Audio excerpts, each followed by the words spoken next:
A young boy would spend hours on the beach looking for whatever the tide left on the shore: driftwood, a miniature Quran, a single shoe, or seashells. Now grown up, these fragments are resurfacing in his paintings. Sicilian architect turned artist Alessandro Giorgi grew up in a town of just 130 people on the southwest coast of Sicily. The isolation ideal for migrant boats from North Africa quietly slinking to shore at night, and the mafia working in silence. Now Alessandro is drawing inspiration from his childhood memories as they slowly surface in fluid, dreamlike imagery. He blurs the human form, challenging where one person ends and another begins, inviting us to see identity as something shaped in relation to others. I'm your host, Sarah Rhodes, speaking with Alessandro Giorgi from his studio in Munich in this episode of Art Destinations Sicily. Welcome to Art Destinations, Alessandro. It's really lovely to have you here. Thank you, Sarah, for inviting me. I'm really glad to be here. You grew up in a little village on the southwest coast of Sicily. Could you describe that? Tell us a little bit about what it was like growing up there. Yes, I grew up in Torretta Granitola. It's a small fishing village on the southwest coast of Sicily. And as you say, it's a really small village, and it's like an island in an island because it's completely isolated. There are no groceries, no public transportation, no shops. And be there as a child, but also now it feels like really be on another island. And used to spend most of the time also without shoes, no cars at all. And you can just wake up in the morning and directly jump in the sea. It's just from my parents' house, just maybe 100 meters far away. And you feel is isolated in such a place. But it's amazing because everybody knows each other. During the night, when the night is really dark, you can see the coast of Tunisia. It's like 150 kilometers far away, but sometimes you can see it. And also it's happened when I was a child that the migrants arrived to our coasts during the night. And everybody was, of course, the children more. Everybody was screaming like, yeah, they arrived. And we were running to the beach. And the only thing we could find were clothes and also small Korans, I remember, on the beach. And also this scary people running in order to hide themselves in the vegetation. So I think I was conscious that we're not alone there, but of course it was still feel in some way isolated. But also in the neighbouring towns, you had the mafia presence. I'm just wondering if growing up you were aware of that, and did that have a feeling or an atmosphere? You're talking about probably Castelvetrano. Castelvetrano is about 10 kilometers far away in the north. And that's the place where I went to school, and where also my parents used to live during the winter time. And there is about mafia. I think the mafia is a kind of normalized way of thinking. I never seen shooting on the street or something like that. And even if I grow up in Castelvetrano in the 90s, I will probably tell you a little joke about it. So there are two fishes met in the sea, and the one asks the other, "How is the water today?" And the other answers, "What is water?" So what I mean is this is about this normalized way of thinking, and this build a good terrain where mafia can grow, probably. And when as a child I grow up with sentences like trust nobody, or the best word is the one you don't say, and that's for me a kind of code of silence, probably. Even if the people have a really good health, if you grow up with the sentences, this have a meaning, I think. Would that influence how people's relationships in the town? And also I live in not as small a town as that. I live in a town of 80,000 people, but everybody knows what everyone's doing, it does sort of censor you in terms of how much you might say. Of course, you trust your family and trust your friends. If you start to talk about bigger system like politics and something like that, the people don't trust them. The people don't trust politics, even local politics. A lot of people prefer to gain advantages for themselves at the expense of the common good. Probably a good example is the rubbish on the beach and on the street, because this place don't belong to me. I have to take care of my own stuff, and so that's a bit about the small circle around me, like my family and friends. I trust them, but if you leave the circle, then the relationship change a lot. That's quite interesting. And do you think that's because of the mafia? I think it's the other way around. So it's not because of the mafia, but that's how the mafia is growing up. So this where this mindset is coming from. The mindset's coming from living on the island, living in this small place. I think it's more just because of this mindset, because of the people think like this. That's the terrain where mafia mentality can grow. And yeah. Okay, I understand. Okay. I think that's another sentences that I used to hear when I grew up was, so those who mind their own businesses live to be 100. Well, actually, that points to that Rita Atria story, actually, when her father and her brother were mafioso and they were murdered, and she started to work with the anti-mafia organization, and her mother was really angry, wanting her to keep quiet. And she was a real campaigner for the anti-mafia. And then when the prosecutor who was looking after her was murdered, then she jumped out of her apartment building in Rome, because she would rather commit suicide than be killed by the mafia. Yeah, she broke the code of silence. Yes. I think that's maybe what you're saying. Yeah, that's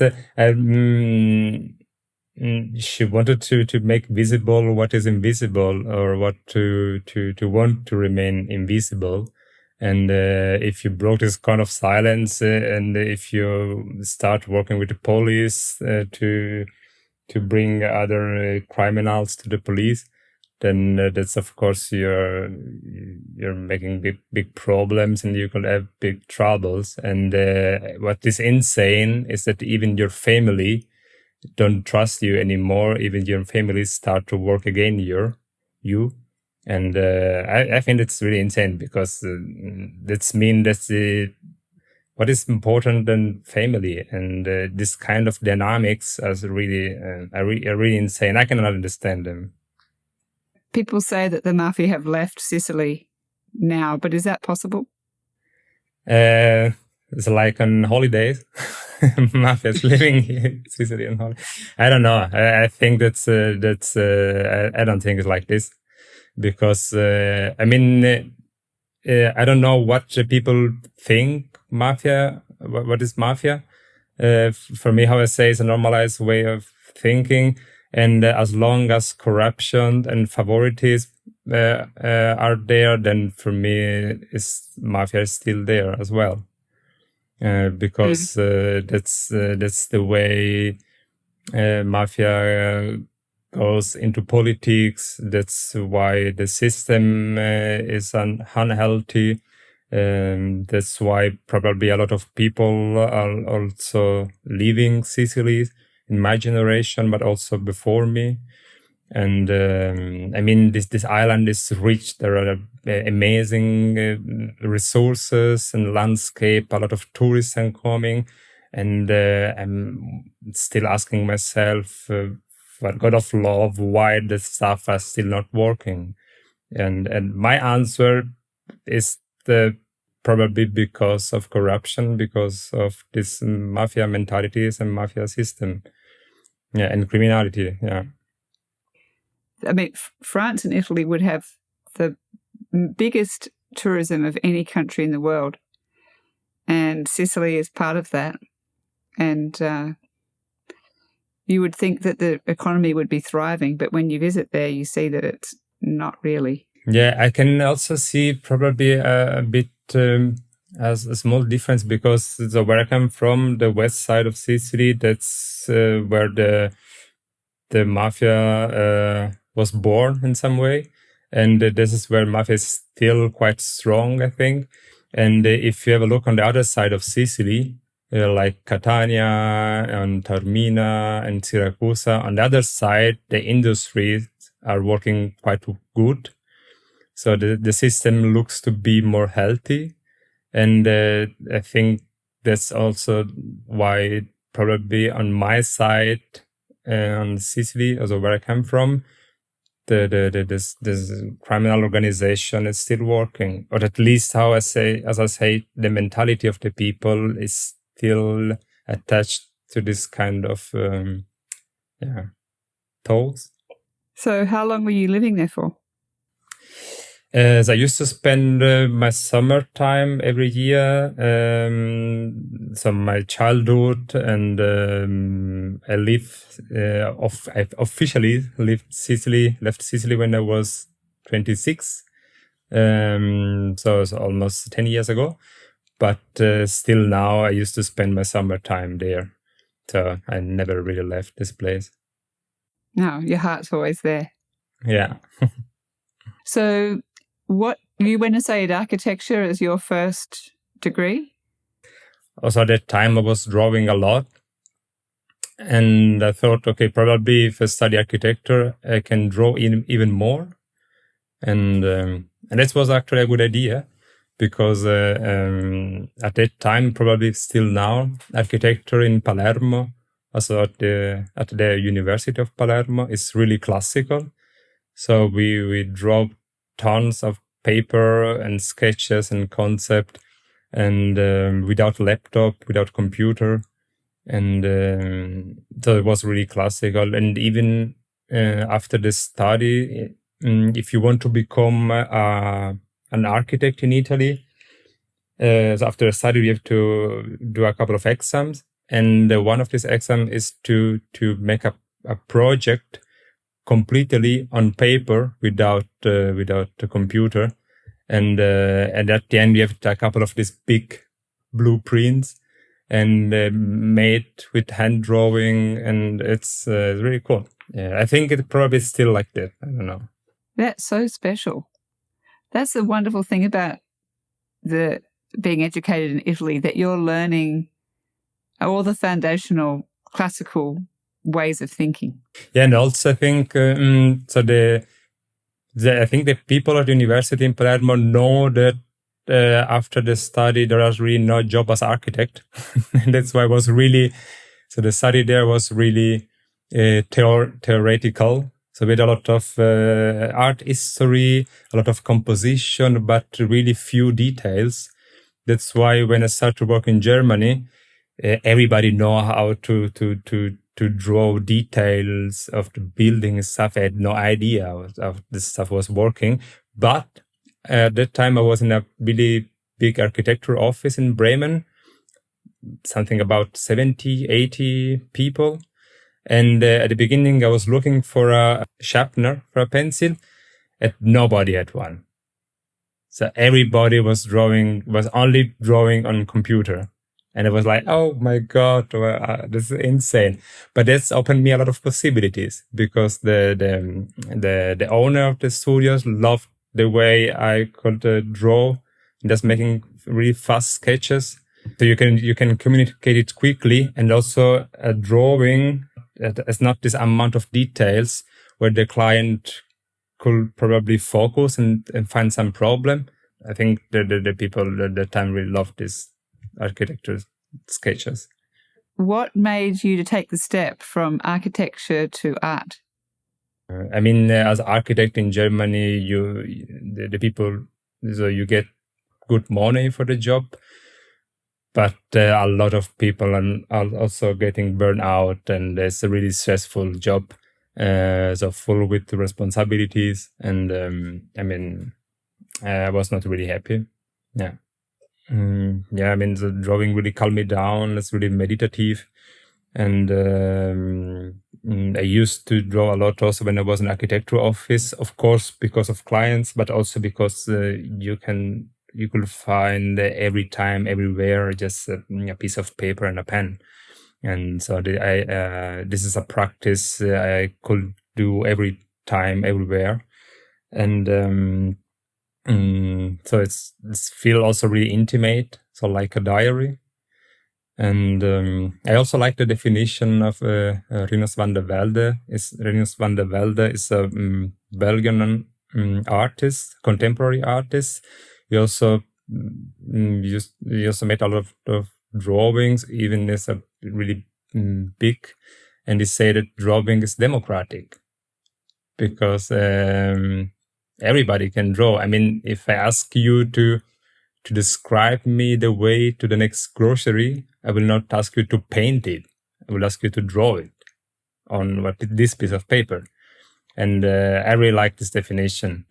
And this is also really direct. So you can draw direct. And it's not about doing the right or the wrong things. It's just, and I think I like it because it's like you can give your thought and your feeling a form, like a seismograph on your feelings. Yeah. So in Germany, of course, you can also find a lot of drawings in galleries and museums. But I had this feeling here, the drawing culture is less present than in, let's say, in French or in Italy, for example. I also connected with the comics scenes. So the people are more interested in drawing. For example, in French, you have a huge culture about comics, and here in Germany, the people. I had a really insane conversation with a gallerist here in Munich, and they wanted to explain me that comics are not art. They said, "What do they have? It's not art." And I had with me. It was a perfect moment. I had with me a big catalog of a exhibition that was running at the time in Saint Pompidou in Paris. The name of the exhibition was Comics 1964-2024. And I showed to him this catalog, and he said, yeah, but they are doing it because they try to push the comics art culture. Okay, yeah, I don't know. You had no idea what are you talking about, probably. Okay. So how does your work cross over with comics? I mean, your work is very lucid, and I'm not sure how grounded it is. There's a real floating feeling about it. Do you draw inspiration from comics? Yeah, I think I get a lot of inspiration from comics, probably more than for other artists. I think I really like the storytelling through drawing. And you are really amazing comics artist that had this power to tell stories through drawing. I mean, of course, in comics you also have the text, but also without text, the compositions are insane. And I really like the power of storytelling through drawings. And you can also apply it to artworks, to singular artworks and composition. That's probably also why most of my work are figurative. This is another way to tell stories if you use characters, composition with figures that don't have to be so. How can I say, hybrids figure. That's why probably you say this word, they're floating. So it's like the figures are connected with each other, and probably in a fluid way, probably. And I like to think this is also the way I used to swim and dive in the water. So everything is connected.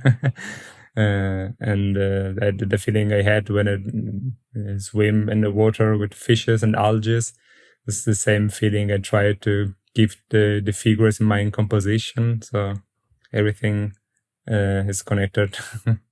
I like that. Bringing the childhood or the place, your home, into your work. Bringing the Sicily into your work. A lot of friends or lots of clients that looked my work before and after they visited Sicily. They say that you can, after they visited Sicily, they can understand more about my work, probably, because of the high contrasts of the figures. Like in Sicily, you have this really strong light when the sun is on the zenith, like in midday, and the shadows are really dark. And also the fruits and the food is so colorful. And I also think that's something to do probably with Sicilian Baroque. I don't know if you know it. The Sicilian Baroque was a style also in the architecture. And there are a lot of churches and buildings from that time, and they are completely covered with details and with ornaments. All these elements also produce a lot of shadows, and the buildings look like they are breathing and look like they are alive, and I really like it. So I'm definitely not a minimalist. I'm probably more a maximalist. More is more, not less is more. So give me more. I like that. What ideas are you exploring in your work? So there are different themes that I'm trying to elaborate through my work. I think probably the most important is that's about trying to connect element. I mean, because of my background, I try to see connection where the other people probably want to set or see borders or margins. And I mean, you can apply this also to an island, because, for example, Sicily is divided to the rest of the world through the sea, but it's also connected through the sea to other countries. And I think you can apply it to everything because, for example, climate change and stuff, even if I'm living here and the politics here are taking decision in Germany, this also influence what is happening on the other side of the world. And this also influence the climate migration that are coming, the climate migrations that are coming to Sicily. I tried to give this feeling that a lot of things are connected, and I try to elaborate this in my work. Now, another thing I really enjoyed, I actually show your work to my students at university in different classes. I teach different classes, and I always have a reason to show them. One of the things I really like is the stop motion, and I just loved how you have such a broad application for your work. You've painted the murals in the building, and you do the stop motion, and you've got the paintings, and you seem to, while the subject matter itself is quite fluid within the boundary of the canvas or the page, you're also slipping between mediums quite easily. Yeah, I'm really curious. I think I like to try stuff. I think that's probably the mindset. So it's not about be good or be the best in something. I really like just to try different mediums. And so as I said before, as long as I had this feeling to draw a line on everything, I like it. For example, last week I was in Slovenia for a project, and it was my first street art project. So they let me paint on a bike lane on a border region between Slovenia and Italy. And it was my first time. I already said to the clients, I've never done this before. But they took a look at my different works. They say, okay, you can trust you can do it in some way, in your way. Of course, we are not a street artist, but you can try it. And I tried, and it was good. It was good. I had a lot of fun. So how long was the bike lane? So the bike lane was really long. I think I paint I painted in a couple of days, probably around 15 meters. Beautiful. What a fantastic... I'd love to see a photo of that. We could put that on Instagram, actually. Just to my last question for you, how would you describe the atmosphere of your work, your paintings and drawings and murals? The atmosphere? It's complicated. I don't know. Probably I would like the word like dreamy or fluid. I think fluid is a good word. Yeah, I like this word, fluid. Are you inviting people to be in a lucid state and to sort of drift and imagine? Or are you sort of unsettling people? Or probably it's about thinking about their own outlines. So how would you define your own identities? How you will define your own outlines? In order to define something, you used to draw outlines. You used to draw or to define outline, to define margins, to define categories. Even if a line on paper or words coming out of your mouth, you had to describe stuff. And a lot of this describing process is a kind of like isolating the stuff in order to define it. And probably what I try to do with my works is the connecting again this separates element. And that's why I like this word fluids, because before I was talking about this feeling to swimming and diving with fish and jellyfish. We are like sharing the same water, and the same happen on Earth. I mean, we are sharing the same air, even if is less dense. But we are all swimming in these air fluids, and that's why a lot of stuff it's happening, and the other side of the world are influencing the way the thinking are going on this side of the world. I'm just thinking, living in that village as a child, where you're hyper aware of, different communities being in different places, whether it's the activities of, I don't know if you knew about the activities of the mafia when you were little, but there was that happening, and then the fishing boats going out into the water because that was the fishing port, and then the migrants coming in their boats illegally and landing on the beach at night. All of these things, maybe, would you say these fed into this idea of these sort of lucid images that you're making, where you're kind of a child living in this town where all these things are kind of circling around, but they're not concrete ideas, any of those. They're kind of floating ideas, really, aren't they?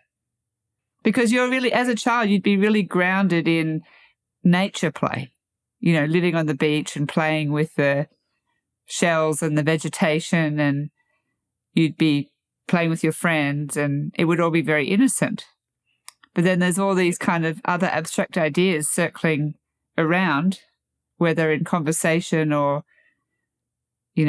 seeing boats carrying fish or people. For example, I remember we were playing on the beach, and we found a lot of stuff just carrying to the beach from the sea, and like shoes, or probably like the destroyed boat. And I think there was a lot that this gave you this feeling that something is happening in the sea, something is happening outside of the village, and you only get like small pieces, one after the other. And based on these small pieces, you start to imagine stories in your mind. Like, where is this shoes coming from? Why is this book here on the beach? And probably this makes a lot with your imagination as a child. So your consciousness, you're not alone because of all these small inputs. But I like the idea that these fragments of life are floating in the water and getting washed up on the shore. And now you're painting these fragments of life in these paintings in a fluid way. Yes, they are fragments of life. Oh, that's good. I like it. Yeah. All right. Thank you so much, Alessandro, for coming along to Art Destinations. That was a really great conversation, and I feel like you gave me a new way of thinking. Thank you. I'm glad about it. You've been listening to Art Destinations, a podcast of fortnightly conversations with artists and thinkers living and or working on islands to see how these unique places shape imaginations. This season takes us to Sicily, following on from our journeys through Lutruwita, Tasmania and Venice. Art Destinations is co-produced with SARP Gallery Director Alfio Puglisi. To be reminded about the next episode in the Sicily series, subscribe to our newsletter at artdestinations.org. I'm your host Sarah Rhodes. Ciao for now.